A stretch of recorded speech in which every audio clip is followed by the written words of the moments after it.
The NASCAR Cup Series heads south of the border to Mexico City. Autodromo Hermanos Rodriguez. First try, nailed it. First International Cup Series race in nearly 30 years. First points race in quite some time. There's so much on the line this time around. Win and you're in. There are points. I'm joined now by Ryan Stevens, wintherace.info. This is going to be such a challenging road course. The track is almost 8,000 feet above sea level, Ryan. I read this morning that Toyota has some of their drivers sleeping in hypoxic environments over the past couple months to get acclimated to the elevation.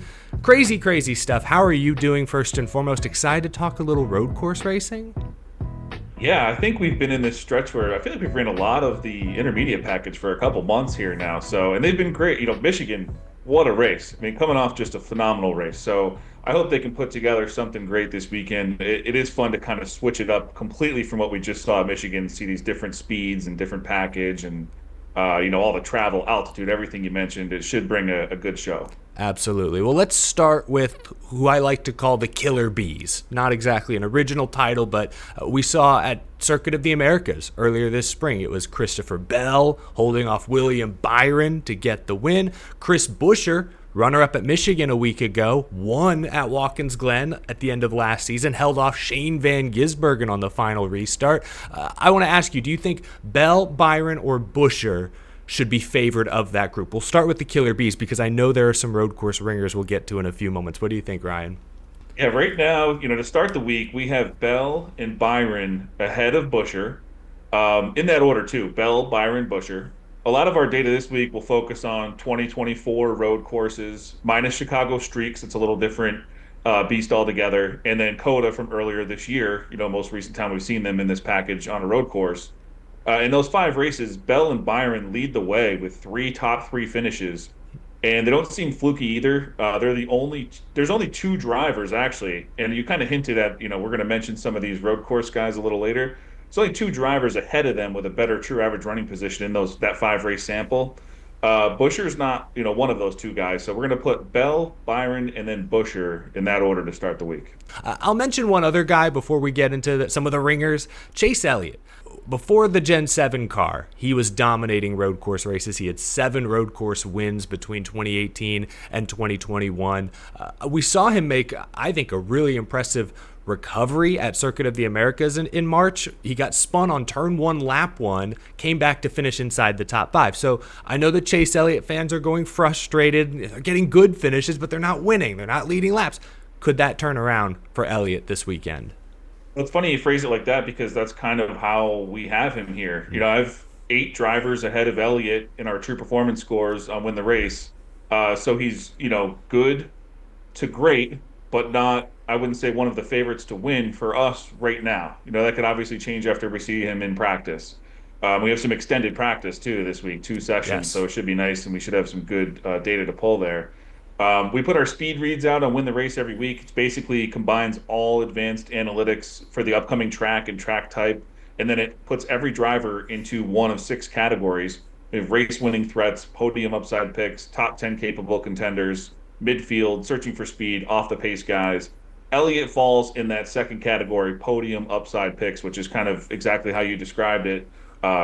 He's there, but can he close it out? We'll see. He was, like you mentioned, very, very fast to end Coda. Yeah, he got the Hard Charger award unofficially, I think, back in March. Well, one driver that kind of surprised me at Circuit of the Americas, and I'm going back to Coda a lot because we only have one road course so far to look at for 2025. That was Austin back in March. Kyle Busch led the most laps. We know that number 8 RCR Chevy has been good at road courses the past few years. Tyler Reddick won 3 road course races in that car before Kyle Busch took over. So maybe Kyle Busch, is he a real threat to snap that 70-plus race winless streak this weekend? He's won at Mexico City before in a Busch Series car 20 years ago nearly.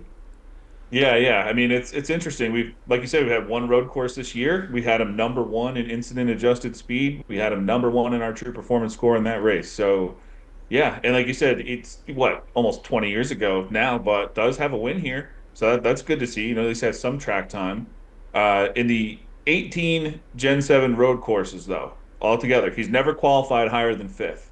So it would be cool, for him to go out there and maybe pole it or qualify a little better. But, he's had some good qualifying runs. I do think it might be a little tough to pass here. So he's going to want one of those great qualifying runs, and hopefully he can get there. Yeah, absolutely. He did qualify well at Michigan. I mean, it couldn't be a more opposite track, frankly, but maybe there's some good momentum going his way. Okay, we beat around the bush plenty. Let's talk about who I think many people have as the favorite this weekend. That's Shane Van Gisbergen. You just talked about qualifying. I looked this up. He has an average start of 5.4 in his 7 career Cup Series road course races. I'm including Chicago in that. Led 23 laps at COTA, finished 6th. Seems to be a quick learner. Will he figure out Mexico City faster than everyone else? Yeah, win the race to start the week. We have him winning this race around 18% of the time, which would be our clear-cut favorite to start the week. He's raced in 4 road courses between last year and COTA earlier this year. We have him number 1 in incident adjusted speed, and there's a pretty wide gap there too. You mentioned how well he's qualified, that 5.4, average qualifying position. That's good for second best in the roads. The only one better, and I thought this was interesting. No, we're talking about SVG here, but I'll mention Tyler Reddick, just because in doing all this, I realized Reddick has qualified top 5 in 16 of 18 of his tries in Gen 7 road courses. He's only missed twice, both at the Glen. So just very interesting. I expect to see SVG and Reddick, up there to start this race. I'm glad you mentioned Tyler Reddick. Yeah, I know that my question was about Shane Van Gisbergen, but Tyler Reddick, I mentioned him with RCR having success. He's won a road course race with 2311, so that's a really interesting qualifying statistic on Tyler Reddick. Certainly could be a heavy hitter, but a guy who has lost some points in recent weeks, trying to mount a comeback, get back in that playoff conversation is AJ Allmendinger. He's won a couple of Cup Series road course races in his career, including 2 years ago at the Charlotte Roval. A lot of people consider Allmendinger and SVG kind of neck and neck. Where does Allmendinger rank in your data, Ryan? He ranks highly. I mean, he's been stricken with some bad luck. In the sample size we're talking about, he's had 2 different equipment failures, and in a couple other races, he's had some incidents that have been, out of his control that have really hurt his finishes. In the 5 race sample that we were talking about between last year and COTA this year, he has the number 1 true average running position in those races, running over 80% of his laps inside the top 10, and he only has 1 top 5 finish to show for it. What I love about AJ this year, and we've talked about it on the larger tracks, is this RCR alliance. We just talked about Kyle Busch and how well he did at COTA. We talked about how great Reddick was with RCR on road courses. And now we've seen this team, kind of has translated into these 1.5 mile tracks as well. I just think AJ's bringing a lot more speed. So when you get this guy who's got the top true average running position on these road courses, and you give him a little boost, I mean, look out. I think AJ is very live to win this race. There's a lot of drivers who have not raced at Mexico City, but there are several who have, including several who have won, including Michael McDowell, who won a sports car race here in 2005. McDowell also has a next-gen Cup road course win a couple of years ago at the Indianapolis road course. He's now an Aspire Motorsports car. Michael McDowell, could he be a playoff upset this weekend? What do you think? I like that he's seen the track before, although, like we said, 20 years ago. But I'm not sure the move to Spire is great for his road course prowess here. I mean, he was in a great groove when he was with FRM. They had the super speedways and the road courses seemed to, they had him dialed in, figured out there. And then we go to COTA this year with Spire, and he's just kind of mid-pack, incident adjusted speed and our true performance score. So 2 different ways we look at it and kind of grade him for the race. Just kind of a mid-packer. I'm not too high on McDowell, but I wouldn't be surprised, if they found some speed here. We'll see. I'm actually excited to see him because I want to see if COTA was just like a one-off or if he can kind of regain some of that road course skill that we saw over the last couple of years. Yeah, now that you mention it, I don't recall McDowell being a factor at COTA, so not exactly the best first impression with Spire Motorsports there. We'll wrap up with this, Ryan. It's a home race for NASCAR's lone Mexican-born Cup Series driver, Daniel Suarez. I think as we're recording this Wednesday morning, I think he's already been in Mexico City for over a day doing extra media, extra appearances. It's a busy week for Daniel Suarez, and there's a lot of pressure on his shoulders. Not only is he in a contract year, but he's 28th in points. Like, he needs to win one of these upcoming races if he hopes to make the playoffs for the second year in a row. He's won a road course before. It was a few years ago at Sonoma, his first career Cup Series win, as a matter of fact, but he's only led 7 laps at road courses since the start of 2023. So the recent success has not been there. Do your metrics back up what my eyes are telling me about Daniel Suarez? Yeah, it's been a rough go for him as far as finishes go since that win at Sonoma. I mean, in this field, he has the 29th worst average finish on road courses in that 5 race sample we're talking about. So, I mean, it's just kind of been the pits, and he's been qualifying well. So it's just like the finishes, whether it's his fault or not, they're just not there.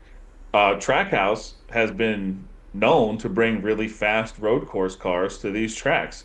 Will they bring Suarez the fast one? Will they give him the ultimate Trackhouse chassis for his home race? I don't know. I mean, I think recently everyone's seen Full Speed on Netflix, and Suarez's wife kind of dogging out Trackhouse for giving him slow cars in the playoffs. I don't. Do they make it up to him here? I don't know. I don't know. It's or like contract year, or are they just Suarez is done. I can't tell. This is a very, very interesting storyline. Personally, I hope they give him a fast one. It'd be really fun to watch Suarez running up front in Mexico City. Yeah, I mean, they have his face the biggest on most of the posters around town from what I've seen, so there is a lot of extra pressure on Daniel Suarez, a driver who is no stranger to outside pressure around this time in the year. He's often fighting for his next contract, fighting for a playoff spot, so familiar territory in more ways than one this weekend for Daniel Suarez. Ryan, awesome stuff this weekend. It's always fun to mix things up a little, talk about a road course, gives us a chance to go over new data, some new names that we're not used to talking about. Really appreciate you sharing that with us. Fans listening at home, you can find more of Ryan's great work at wintherace.info. And Ryan, you and a few of your friends do a show Wednesday nights, The Draft, right on your YouTube channel. Can you tell us a little more about that? Yeah, the draft is a lot of fun. We draft one driver from all of the major teams. We do a big 3 pick, which is another pick from Penske, JGR, or HMS. We do a wild card, which can be 1 pick from any of the teams at the end, and then we do a best of rest, which are from teams that aren't, mentioned on the side. We have a whole panel of everything we do. So it's myself, Tino Patino, and Phil Eastman. We draft 1 driver per team. We use NASCAR points to score it, and whoever wins picks a charity and win the race donates to that charity every week. So it's a fun show, kind of keeps it fresh. You talk about a ton of new drivers each week, and then it's all for a good cause. So yeah, I appreciate you mentioning that. Yeah, no, it's a really fun format. I think a really cool way to preview the race every single week. It's like a new version of NASCAR fantasy, frankly, but it leads to some fun discussion, some fun conversation. So I will link the Win the Race YouTube channel down in the description below. But that's going to do it for this week. Ryan, thank you so much for joining us. We'll talk to you at least in the next couple weeks, but enjoy Mexico City, a little change of pace this Sunday. Thank you very much, and happy Father's Day to everybody. I have an actual free pass for my wife to watch the race live this week, so it'll be a good time. Enjoy, everyone.